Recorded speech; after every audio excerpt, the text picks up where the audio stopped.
नमस्कार, स्वागत है आप सभी का। डीडी न्यूज़ देख रहे हैं आप और मैं हूं आपके साथ कृतिका। पूरा विश्व अभी कोरोना के दंश से उभर भी नहीं पाया था कि उससे पहले ही अब एक और खतरनाक बीमारी ने दस्तक दे दी है और इस बीमारी को लेकर WHO की तरफ से भी चेतावनी जारी की गई है।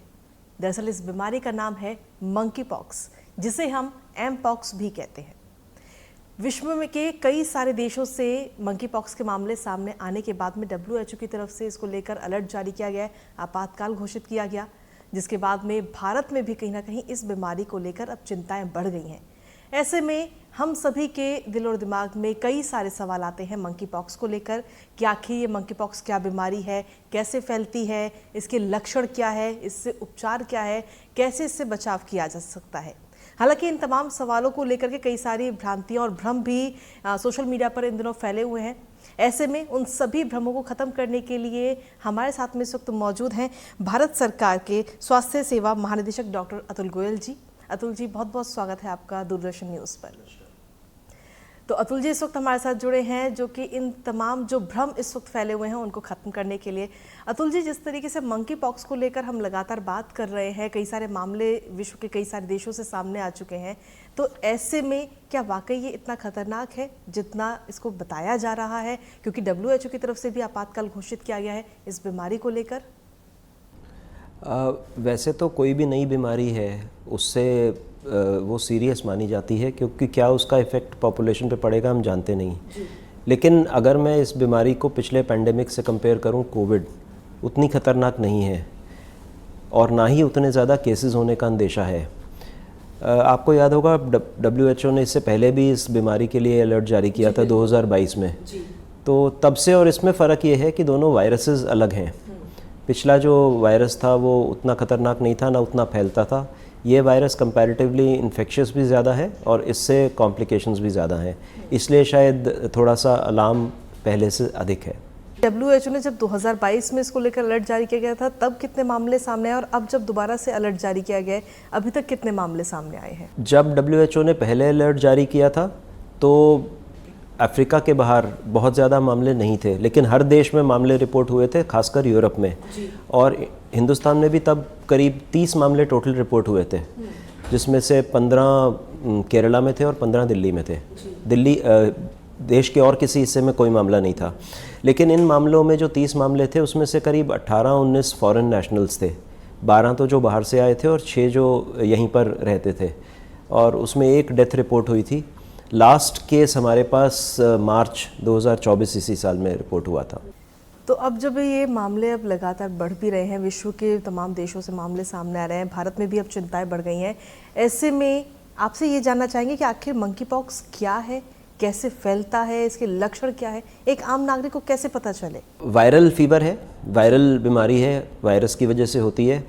और ये वायरस पहले तो बुखार 2-3 दिन करता है, उसके बाद शरीर पे दाने उत्पन्न होते हैं।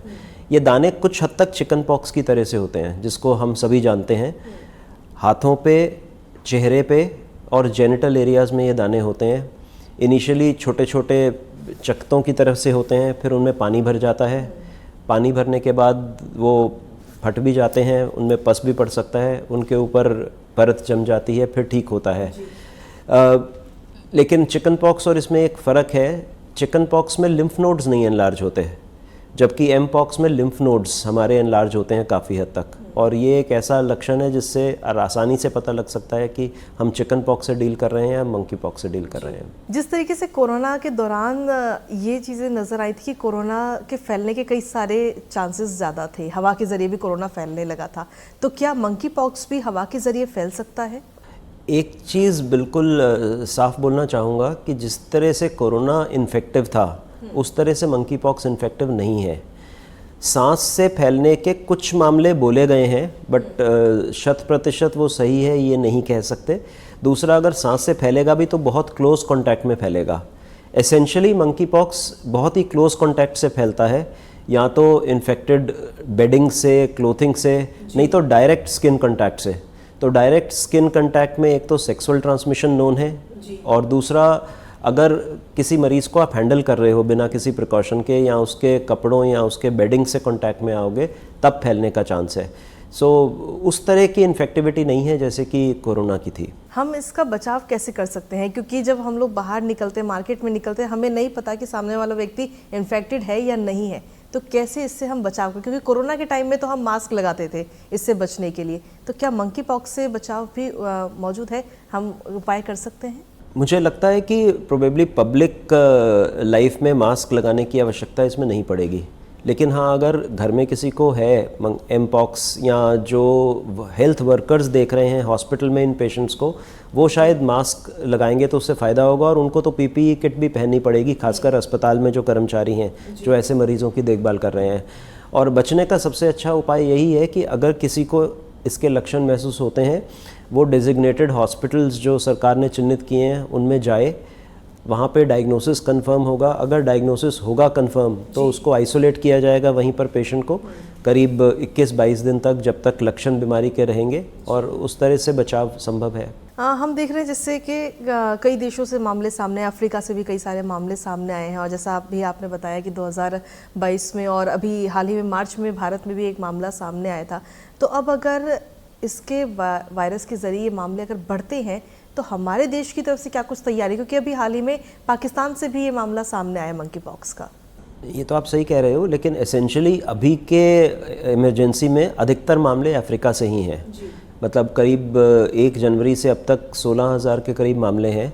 सिर्फ 2 केसेस अफ्रीका के बाहर हैं, एक स्वीडन में जो हुआ था और एक पाकिस्तान में हुआ था। सो स्वीडन वाला कंफर्म हो चुका है एम पॉक्स, पाकिस्तान वाला अभी कंफर्म नहीं है।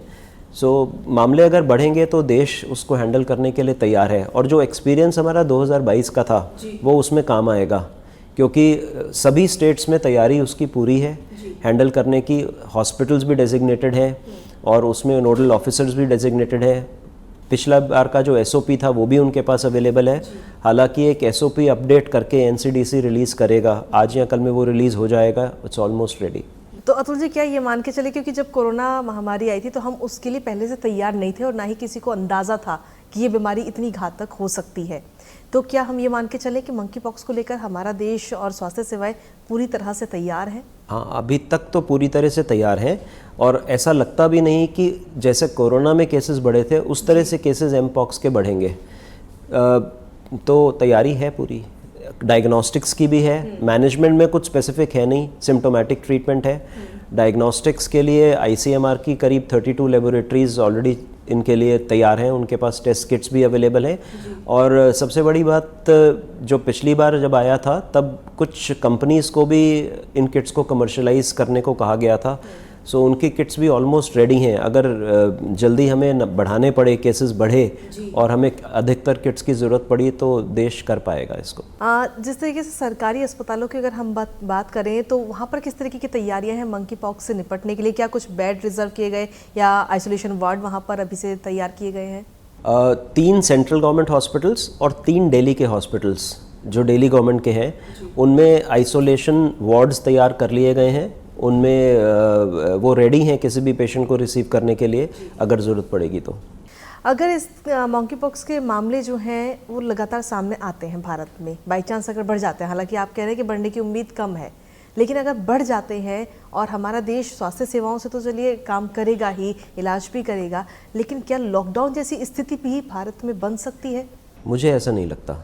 आज की स्थिति में लॉकडाउन की स्थिति बिल्कुल नहीं बननी चाहिए, बिकॉज ये कोविड जैसी बीमारी है ही नहीं। अगर फैलेगी भी तो कंट्रोल में रहेगी। उस तरह से मुझे नहीं लगता स्थिति बनेगी कोई लॉकडाउन की। लोगों को इससे बचाव के क्या उपाय आप सजेस्ट करना चाहेंगे, जो लोग इस वक्त हमें देख रहे हैं? बचाव के उपाय तो यही हैं, अगर घर में किसी को सस्पेक्टेड है बीमारी तो उसको हॉस्पिटल ले जाएं, उसका चेकअप कराएं। अगर कंफर्म होती है तो उसको वहीं पर आइसोलेटेड रहने दें।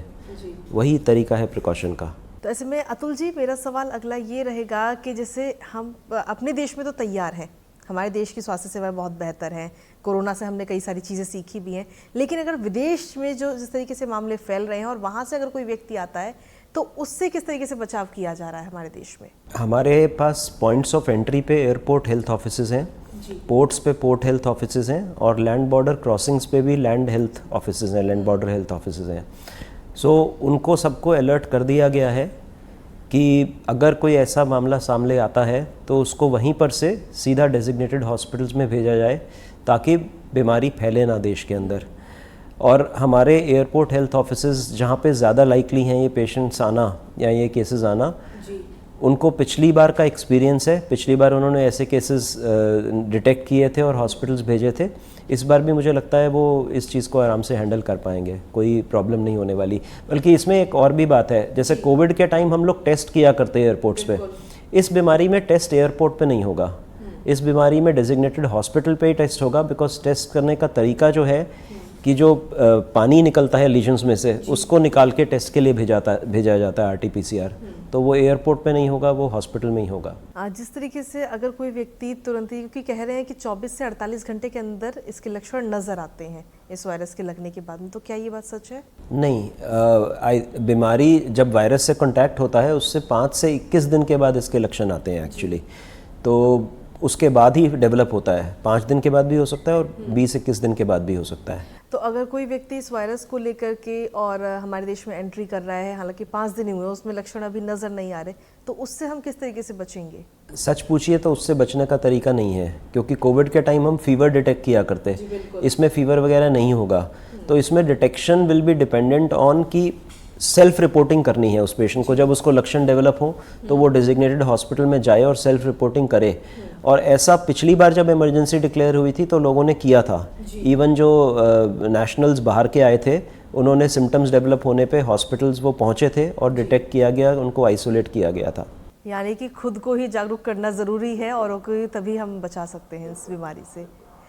कोरोना जिस तरीके से खतरनाक बीमारी थी, जानलेवा बीमारी थी, तो क्या उसी की तरह मंकी पॉक्स भी जानलेवा है?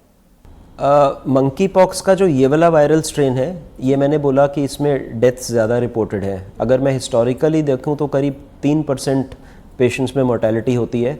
लेकिन जो डेथ्स बाहर अफ्रीका में रिपोर्ट हुई, वो इसलिए रिपोर्ट हुई कि समय से वो चिकित्सा के लिए नहीं पहुँचे पेशेंट्स। और थोड़ा सा इसमें भी ये रिलेटेड था कि मैलनरिश थे, उनका न्यूट्रिशन बहुत अच्छा नहीं था। सो कॉम्प्लिकेशन रेट कंपैरेटिवली लो है और ज़्यादा सीरियस कॉम्प्लिकेशंस नहीं है। इन्फेक्शन हो सकता है स्किन लीजन्स में, जिसकी वजह से सेप्सिस हो सकता है। बहुत ही कम पेशेंट्स में न्यूमोनिया होता है। सो मुझे नहीं लगता उस तरह से फैटेलिटी होगी जैसे कोरोना के टाइम हुई थी। जिस तरीके से हम लगातार बात करने की 2022 में भी ये मामला लगातार बढ़े थे और उस दौरान भी WHO ने आपातकाल घोषित किया था, तो उसके बाद में हालांकि वो अलर्ट वापस ले लिया गया और अब दोबारा से अलर्ट जारी किया गया WHO की तरफ से। तो इन दोनों के बीच में क्या अंतर आपको नज़र आता है? क्या जो वायरस है उसमें कुछ चेंजेस हैं? नहीं, शुरू से इस बीमारी के 2 तरह के वायरस थे जी। तो एक ईस्ट अफ्रीकन स्ट्रेन है, एक वेस्ट अफ्रीकन स्ट्रेन है। तो जो पिछली बार मामले आए थे वो क्लेड 2 के थे और इस बार दूसरा स्ट्रेन है जो क्लेड 1 के हैं। क्लेड 1 इससे पहले कभी अफ्रीका के बाहर नहीं गया था, ये पहली बार गया है। और क्लेड 1 शुरू से ही ज़्यादा सीरियस है, ज़्यादा इन्फेक्टिव है और उसके डेथ रेट ज़्यादा हैं। अगर मैं दोनों का कंपैरिजन करूं तो क्लेड 2 की मोर्टेलिटी जो है वो 0.1% है, जिसमें से मतलब 1000 में से एक केस हिस्टोरिकली उसकी डेथ होती है। लेकिन क्लेड 2 में डेथ मोर्टेलिटी जो है वो करीब 3% है। तो यही फ़र्क है दोनों में। दूसरा एक बात और भी है, इस बार जो इमरजेंसी है उसमें बहुत सारे केसेस अफ्रीका में बच्चों में है, 15 साल से कम बच्चों में जी। और इसके लिए एक और बहुत बड़ा फैक्टर शायद है कि जो स्मॉल पॉक्स वैक्सीनेशन लगा करता 76 से 80 तक, जिनको भी वो स्मॉल पॉक्स वैक्सीनेशन लगा हुआ है, जैसे हम जैसे लोग, वो इसके प्रोटेक्टेड है, क्रॉस प्रोटेक्शन होता है। लेकिन उसके बाद जो भी व्यक्ति जिनका जन्म हुआ है वो प्रोबेबली ससेप्टेबल ज़्यादा रहेंगे। जैसा कि पिछली बार भी हुआ था, अधिकतर केसेस 16 साल से लेकर 45 साल की उम्र में थे जब पिछली बार पब्लिक हेल्थ इमरजेंसी डिक्लेयर हुई थी, और वही अंदेशा इस बार भी है। तो शायद इस उम्र के लोगों को ज़्यादा सतर्क रहना पड़ेगा क्योंकि वो एक्टिव भी ज़्यादा हैं जी। यानी कि छोटे बच्चों को ज़्यादा खतरा नहीं है, बुजुर्गों को ज़्यादा खतरा नहीं है, जो वयस्क हैं यानी कि हम जैसों की हमारी जो उम्र है उन लोगों को ज़्यादा खतरा है इससे। वो खतरा भी है और फैलाएंगे भी वही, तो प्रिकॉशंस भी उन्हीं को लेना है कि अगर कोई भी इस तरह का लक्षण हो तो वो सेल्फ रिपोर्टिंग करें या उन हॉस्पिटल्स में पहुंचे जो डिजिग्नेट किए गए हैं। तो बिल्कुल कहीं ना कहीं बहुत ज़्यादा ज़रूरत है कि जागरूक ज़रूर बने। अगर कहीं से भी आपको ज़रा भी लक्षण नज़र आते हैं तो सबसे पहले आप डॉक्टर के पास जाइए हॉस्पिटल में और अपना टेस्ट ज़रूर कराइएगा। अतुल जी, एक सवाल और है इसी से जुड़ा हुआ कि जब अगर कहीं से मैं अपने ऊपर ही इस चीज़ को लेती हूँ कि अगर मैं कहीं भी जा रही हूँ और मुझे इसके सिम्टम्स नज़र आते तो मुझे सबसे पहले क्या करना चाहिए और क्या अहम सिम्टम्स हैं जो नज़र आएंगे हमें? देखिए, इनिशियली तो आपको बुखार होगा जी, बदन में दर्द होगा, हेडेक होगा, वीकनेस लगेगी और 3-4 दिन ये सिम्टम्स रहने के बाद फिर रैशेज़ आएंगे जी, हाथों पे, फेस पे, जेनिटल एरियाज़ में आ सकते हैं और वो रैशेज इनिशियली लाल दाने होंगे, बाद में उन दानों में पानी भर जाएगा जैसे चिकन पॉक्स में भरता है जी। अगर इन्फेक्शन होता है तो उसमें पस पड़ सकता है, फिर उसके ऊपर एक स्कैब बनता है, परत बनती है जो धीरे धीरे उतर जाती है। तो परत उतरने तक आप इन्फेक्टिव हो, परत भी इन्फेक्टिव होती है, तो उस वक्त तो प्रिकॉशंस यही होंगे कि आपके कपड़े जो घर पे हैं या आपकी जो बेडिंग्स हैं जिस पे आप सोते हैं उससे फैमिली का कोई और मेंबर कांटेक्ट में ना आए और आपके इन कपड़ों को और बेडिंग्स को अच्छे से गर्म पानी में उबाल के धोया जाए ताकि फैलने का डर ना रहे किसी तरह से। यानी कोविड के दौरान जिस तरीके से हम आइसोलेट हुए थे वही प्रक्रिया हमें अपनानी चाहिए। पेशेंट को तो आइसोलेट होना पड़ेगा, लेकिन इसमें ज़्यादा आवश्यक ये है कि पेशेंट घर पे ना आइसोलेट होकर हॉस्पिटल में आइसोलेट हो तो बेटर है, बिकॉज डायग्नोसिस भी वहीं कंफर्म होगा। मंकी पॉक्स को लेकर स्वास्थ्य सेवाओं में की अगर हम बात करें तो क्या कुछ अहम चुनौतियां हमारे सामने हैं? अभी एकदम से कोई चुनौती नहीं है, लेकिन इतना ज़रूर है कि जो पेशेंट के केयर गिवर्स हैं जो हॉस्पिटल में देख रहे हैं, क्योंकि मंकी पॉक्स हमारे यहाँ की बीमारी नहीं है तो उसके बारे में उनको बताना ज़रूरी है ताकि वो भी उसको लक्षण से पकड़ पाएँ, उसके टेस्ट करवा के डायग्नोसिस बना पाएँ और पेशेंट को आइसोलेट कर पाएँ।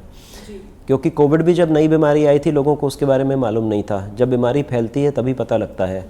बट एक फॉर्चुनेट बात यह है कि अभी रिसेंटली हम मंकी पॉक्स के एक पब्लिक हेल्थ इमरजेंसी से निकले हैं, तो उसका आइडिया हमारे डॉक्टर्स को है, बहुत समय नहीं गुजरा है, तो उस एक्सपीरियंस को हम यहाँ यूज़ करेंगे। जी, मंकी पॉक्स में आखिर ऐसा क्या है जो कहीं ना कहीं इसको और ज़्यादा घातक बना रहा है हम सभी के लिए? जैसा मैंने बहुत शुरू में कहा था, हर नया वायरस जो बीमारी आएगी उसमें कुछ हद तक डेथ्स होने की उम्मीद है, लेकिन ये वाला स्ट्रेन मंकी पॉक्स का थोड़ा ज़्यादा इन्फेक्टिव और कॉम्प्लिकेशन रेट्स ज़्यादा हैं। बाकी ऐसा कुछ नहीं है कि उसको और घातक बना रहा है। बाकी वायरसेस में चेंजेस आते हैं, तो जैसे जैसे बीमारी फैलेगी उसके बाद अगर कोई चेंज आता है उसको देखना पड़ेगा डे टू डे बेसिस पे। जैसा भी आपने बताया कि जिनको स्मॉल पॉक्स के टीके लगे हुए हैं उनको ये बीमारी नहीं होगी, ये बात सच है? क्या हम ये सेफ्टी लेके चल सकते हैं? ये बिल्कुल सत्य है, क्योंकि एक मंकी पॉक्स की वैक्सीन, एमपॉक्स की वैक्सीन इंटरनेशनली अवेलेबल है जिसको ज़ाइनोस कहा जाता है। वो जो वैक्सीन है वो मंकी पॉक्स वायरस से नहीं बनी हुई, वो एक रिलेटेड पॉक्स वायरस से बनी हुई है। तो इन सभी वायरसेस की क्रॉस रिएक्टिविटी होती है आपस में। तो स्मॉल पॉक्स को जिनको भी वैक्सीन लगी हुई है that will be 100% protective against mpox. लेकिन ये वैक्सीन जो आम लोगों को लगी थी वो 80s के उस टाइम पे लगी थी, लेकिन उसके बाद के जो लोग हैं जैसे हमारी जनरेशन हो गई, तो ऐसे में हम लोगों को वैक्सीन नहीं लगी है। तो कुछ ये भी भ्रम इस वक्त सोशल मीडिया पर फैला हुआ है कि जिसको एक बार चिकन पॉक्स हो गया, स्मॉल पॉक्स हो गया, जिसे चेचक भी हम कहते हैं, उनको इस बीमारी से खतरा नहीं है। क्या कितनी सच्चाई है इस बात में? स्मॉल पॉक्स अगर किसी को हुआ है उसके बाद लाइफ लॉन्ग इम्यूनिटी हुआ करती, उसको खतरा नहीं है। लेकिन चिकन पॉक्स और इस वायरस का कोई आपस में संबंध नहीं है। इसके सिम्टम्स सारे चिकन पॉक्स वाले हैं, पर दोनों वायरसेस बिल्कुल अलग हैं। चिकन पॉक्स वैक्सीनेशन इसके अगेंस्ट कोई प्रोटेक्टिविटी नहीं देगा, ना चिकन पॉक्स अगर किसी को हुआ है उसको इसके अगेंस्ट कोई प्रोटेक्शन होगा। तो उनको उतना ही प्रिकॉशन लेना है जितना कि बाकी इंडिविजुअल्स को लेना है। प्रिकॉशंस में आम व्यक्ति क्या कर सकता है, कैसे बच सकते हैं?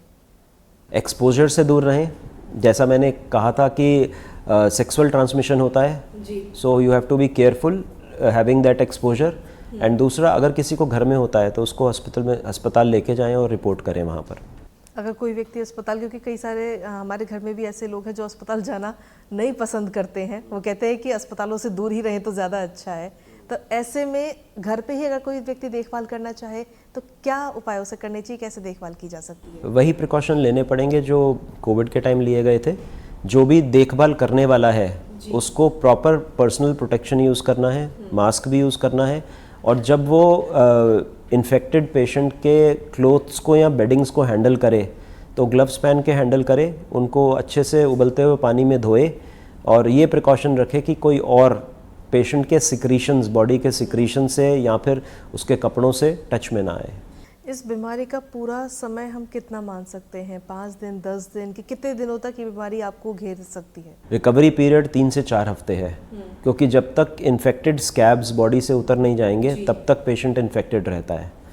सो क्योंकि लंबा पीरियड है तो मुझे लगता है कि प्रोबेबली हॉस्पिटल में आइसोलेट करना ज़्यादा अच्छा रहेगा, क्योंकि वहाँ पे ये प्रिकॉशन ज़्यादा अच्छे से लिए जा सकते हैं। जैसा आपने बताया कि शुरुआत के जो 4-5 दिन हैं उस दौरान शरीर में थोड़ी थकान महसूस होगी, हल्का बुखार भी रहेगा, सिर दर्द होगा, लेकिन आज की जनरेशन की अगर हम बात करूं तो लोग इतनी मेहनत करते हैं जिसकी वजह से ये तो आम बात हो रखी है सभी के लिए, हल्का बुखार, बदन दर्द। तो ऐसे में हम कैसे इसको आइडेंटिफाई कर सकते हैं? उस वक्त आइडेंटिफाई करने का कोई तरीका नहीं है। जब तक रैश नहीं निकलेगा बॉडी पे तब तक बीमारी का नहीं पता लगेगा, क्योंकि हर वायरल फीवर के इनिशियली यही सिम्टम्स होते हैं। हल्की खांसी हो सकती है, ज़ुकाम हो सकता है, बॉडी एक होगा। तो जब तक रैशेस निकल के नहीं आएंगे तब तक नहीं पता लगेगा, लेकिन फिर भी चिंता करने की ज़रूरत नहीं है। ये बीमारी इस तरह नहीं फैलेगी बिल्कुल भी जिस तरह से वायरल फीवर फैलता है। अक्सर बरसात के सीज़न में या गर्मियों के भी शुरू में वायरल फीवर फैलते हैं, हमको भी होता है 2-3 दिन का बुखार, पर हर ऐसा बुखार एमपॉक्स नहीं है। तो जब तक वो रैशेस नहीं निकले तब तक कोई ऐसा चिंता करने की बात नहीं है। अगर 4-5 दिन किसी को हो गए हैं, उसे भी लक्षण नहीं पता, हमें भी नहीं पता, हम उसके साथ उठ रहे हैं, बैठ रहे हैं और बाद में हमें पता चलती है कि उस व्यक्ति को मंकी पॉक्स है, तो ऐसे में हम कैसे अपना बचाव कर सकते हैं? क्योंकि हम तो उसके संपर्क में, व्यक्ति के संपर्क में आ चुके हैं। आप उससे बातचीत ही करिए आपने। जब तक रैशेस नहीं निकलेंगे तो इन्फेक्टिव नहीं होगा। रैशेस निकलेंगे और तभी आप क्लोज टच में आएंगे उसके सिक्रीशन से या उसके कपड़ों से, तब इन्फेक्टिव होगा। अगर जैसे आप और मैं बैठ के बातचीत कर रहे हैं तो अगर आपको कोई हल्का वायरल है भी तो इन्फेक्टिव इतना उस तरह से नहीं है कि मुझे हो जाएगा वो, अगर वो एमपॉक्स है तो। इस बीमारी को लेकर क्या, जैसे किसी भी व्यक्ति को अगर ये बीमारी लग जाती है, लक्षण भी उसके और रैशेस भी आ गए हैं, तो उसे क्या सबसे पहले अस्पताल जाए या घर में रहकर भी कुछ इलाज संभव है? इसका कोई उपाय किया जा सकता है? एज सच कोई स्पेसिफिक इलाज नहीं है इसका। सिम्टोमेटिक ही है कि अगर बुखार है तो आप पैरासीटामोल लेंगे, फ्लूइड्स बहुत लेंगे, न्यूट्रिशियस फूड लेंगे, तो स्पेसिफिक ट्रीटमेंट कोई नहीं है। बट हॉस्पिटल आपको जाना इसलिए चाहिए कि वो डायग्नोसिस वहीं पे बनेगा, क्योंकि डायग्नोसिस में जब फ्लूइड लिया जाएगा आपके शरीर में से तो वो पूरा किट्स पीपी किट पहन के लिया जाएगा, घर पे आके नहीं लेगा, बिकॉज डेजिग्नेटेड लैब सिर्फ ICMR की हैं। अभी प्राइवेट लैब्स नहीं डेजिग्नेटेड हैं इसके लिए कि वो टेस्ट कर सकें। क्या इसकी अभी तक कोई दवाई मार्केट में आई है, या हम पहले से इसको लेकर के कोई टीका लगा लिया जाए किसी प्रकार के, या पहले से कुछ उपाय हो सकते हैं? अभी जो मैंने आपको अभी थोड़ी देर पहले जिक्र किया था वैक्सीन का, वो वैक्सीन अभी जनरल पब्लिक के लिए इंडिकेटेड नहीं है, ना WHO की तरफ से ना US FDA की तरफ से। सिर्फ जो हेल्थ केयर वर्कर्स हैं उनको एडवाइस की जाती है, या अगर कोई ट्रैवलर उन देशों में जाना चाहे जहाँ पे एमपॉक्स बहुत ज़्यादा होता है उनके लिए एडवाइस की जाती है। तो जनरल पब्लिक के लिए वैक्सीनेशन का कोई रोल नहीं है, स्पेसिफिकली कोई दवाई भी नहीं है। कुछ एंटीवायरल्स का नाम सजेस्ट किया गया है जो शायद इसमें इफ़ेक्टिव हों, पर क्योंकि अधिकतर केसेस सेल्फ लिमिटिंग होते हैं, वो अपने आप ठीक हो जाते हैं। मुझे नहीं लगता दवा भी कोई दी जाएगी अनलेस कोई केस कॉम्प्लिकेट ही हो या उसमें कोई सीवियर कॉम्प्लिकेशन आगे डेवलप हो, दवा की ज़रूरत नहीं पड़ेगी। अतुल जी, देखिए सोशल मीडिया का ज़माना है, हर किसी के पास में फ़ोन है और सोशल मीडिया पे कई सारे भ्रम भी होते हैं। अभी इन दिनों ये भी भ्रम इस वक्त फैला हुआ है कि मंकी पॉक्स बंदरों से ही निकलकर सामने आया है। इस बात में कितनी सच्चाई है? इस बात में कोई सच्चाई नहीं है। असलियत में हुआ क्या था, 1950s में जब ये बीमारी का पता लगा तो कुछ बंदर एक्सपेरिमेंट के लिए लेबोरेटरी में रखे गए थे, उसमें सबसे पहले डिटेक्ट हुआ, इसलिए उसका नाम मंकी पॉक्स पड़ गया और बंदर बदनाम होने शुरू हो गए उस वजह से। लेकिन उसके बाद कोई भी केस ऐसा नहीं है जो मंकीज़ की से ह्यूमंस में आया हो। सो उसके बाद तो केसेस ह्यूमंस में ही मिले हैं, मिले और भी एनिमल्स में हैं, बट मंकी से कोई रिलेशन नहीं है। मुझे लगता है ये प्रश्न इसलिए उठता है कि दिल्ली में बंदर बहुत हैं। बिल्कुल, ये बात तो सच है। हमारे निर्माण भवन में ही काफ़ी हैं। सो मुझे नहीं लगता ऐसा कुछ है, कुछ भी है, कोई भी चिंता करने की ज़रूरत नहीं है। इनफैक्ट मंकी से अगर आपने बचना है तो रेबीज़ के बारे में सोचिए, not monkey pox, not mpox. एक सवाल और है कि हम पिछले कुछ सालों में देख रहे हैं कि महामारी जो फैल रही है वो जानवरों के कारण फैल रही है। क्या इसका कोई मुख्य कारण आपको नज़र आता है कि आखिर जानवरों से ही क्यों बीमारियां फैल रही हैं? कोविड को भी अगर हम ध्यान में रखें तो अगर मैं बहुत पुराने ज़माने की बात करूं तो सबसे पहले जूनोटिक बीमारी जिसको बोलते हैं, जो जानवरों से आती है, वो मलेरिया थी। वो भी पहले बंदरों में ही थी और जंगल्स में थी। अब प्रॉब्लम क्या है, हमारी पॉपुलेशंस तो सब जगह बढ़ रही है all over the world, limited areas हैं जहाँ रहते हैं, सो इंटरैक्शन फॉरेस्ट के साथ हम लोग इंक्रोच करते हैं एनिमल्स के एरिया में, जिसकी वजह से वो बीमारियाँ वहाँ से ट्रांसमिट होती हैं। अफ्रीका में भी कारण यही है, they come from wild because you are encroaching upon the jungles. तो मेजर कारण यही है, interaction between the animals, the wildlife and humans is increasing with increase population. यही कारण है कि जूनोसिस बढ़ रही हैं और आगे और भी आएंगी। आपने अभी एमपॉक्स की बात करी, इवन जो नीपा का आउटब्रेक हुआ था पीछे केरला में, जितने भी आउटब्रेक हुए हैं वो वाइल्ड से ही हैं, बैट से ही हैं। और फॉर दैट मैटर डेंगू और चिकनगुनिया ये भी फॉरेस्ट से ही आया था। या KFD क्यासनूर फॉरेस्ट डिजीज़ है, ये भी जूनोसिस है। तो जैसे हम इन्फिल्ट्रेट करेंगे फॉरेस्ट को, हम वहाँ घर बनाने की कोशिश करेंगे, ये इंटरैक्शन कहीं हद तक हमें हर्ट करेगा। चलिए, एक आखिरी मैसेज जो लोग इस वक्त हमें देख रहे हैं उनको आप क्या कहना चाहेंगे? मैसेज ये है कि हाँ एमपॉक्स है, हम उसको फेस करने के लिए तैयार हैं पूरी तरह से। पैनिक होने की ज़रूरत बिल्कुल भी नहीं है, शांत रहें। अगर केसेस बढ़ेंगे तो एक एक दिन करके देखेंगे, कोई और स्टेप्स लेने हैं उसके लिए देश तैयार है। जितनी भी हेल्थ एजेंसीज हैं वो तैयार हैं, including the states, including ICMR, NCDC and our ministry of health. बहुत बहुत शुक्रिया डॉक्टर अतुल जी हमारे साथ बैठने के लिए और अपना कीमती समय DD न्यूज़ को देने के लिए। तो डॉक्टर अतुल गोयल जी इस वक्त हमारे साथ जुड़े हुए थे, जिन्होंने सीधे तौर पर बताया कि मंकी पॉक्स, जिसे हम एमपॉक्स भी कह रहे हैं, वो इतना खतरनाक नहीं है। हालांकि थोड़ा बहुत जानलेवा ज़रूर हो सकता है, लेकिन सबसे ज़्यादा बेहतर है जागरूकता। और अगर ज़रा भी लक्षण आपको नज़र आते हैं तो सबसे पहले अपने आसपास के जो भी सरकारी हॉस्पिटल हैं वहाँ पर आप जाकर रिपोर्ट कीजिए और उसकी जांच कराइए कि वो वाकई एमपॉक्स है या नहीं है। बाकी घबराने की कोई ज़रूरत नहीं, क्योंकि भारत सरकार की तरफ से पूरी तैयारियां इस बीमारी से निपटने के लिए की जा चुकी हैं। इसी के साथ फिलहाल हमारे इस खास कार्यक्रम में इतना ही। नमस्कार।